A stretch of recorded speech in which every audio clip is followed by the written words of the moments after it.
Meanwhile, there is optimism that the economy will attain its projected growth for this year and in 2016.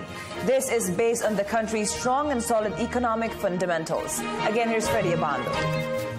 2015 has been a challenging year for the Philippine economy. While it continues to be among the best performing in Asia, the slowdown of the global economy has affected the projected growth for this year. Because of this, House Minority Leader Ronaldo Zamora raised the question if the projected GDP growth of 7 to 8% is attainable for the year. House Appropriations Committee Chairman Congressman Isidro Ungab said GDP growth has been scaled down to 6%. It's the lowest since 2010, since the average growth of the economy was 6.3%. However, Ungab is confident the projected growth of 7 to 8% for 2016 is attainable. Our real GDP growth target for 2015 was in the range of 7% to 8%. But that is no longer attainable, even in the last 4 months, distinguished colleague.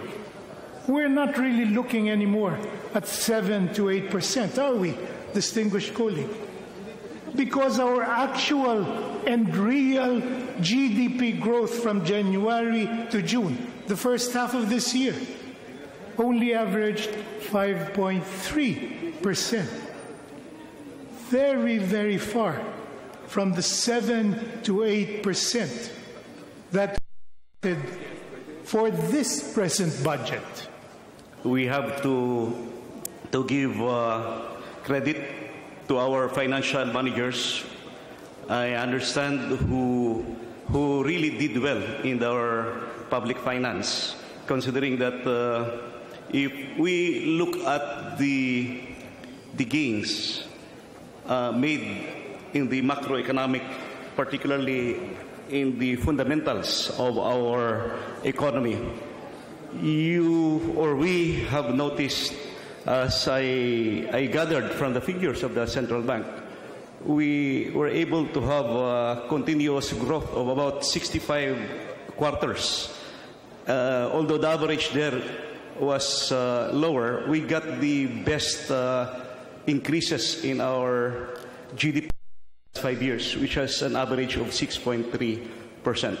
That's why I personally believe that by next year, the target of 7% is attainable, Your Honor. Budget Secretary Florencio Abad stressed strong and solid fundamentals has insulated the economy from external shocks. Government spending for the second quarter has improved, a trend that will continue for the rest of the year. Despite the depreciation of the peso in the foreign exchange market, Abad said its impact has been positive, especially to exports and the BPO sector. The low numbers in inflation was also a major plus. Abad said election spending will also be a positive contribution to the economy. The high end of the target is going to be difficult. But the lower end, well, we can try to approximate it, but it's going to be a challenge. Exports has always been, given the volatilities in the global market, so the demand will continue to be weak. And that's one of the drivers of growth. But I think consumption is going to go down, go higher with the usual pattern towards the end of the year, and then the expectations of elections. So people preparing for the event. So those are the drivers. The U.S. Fed has suspended increasing interest rates.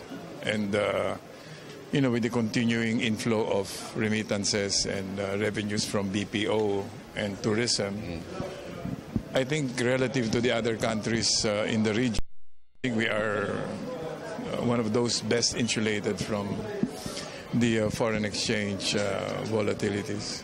For the People's Television Network, this is Freddie Abando reporting.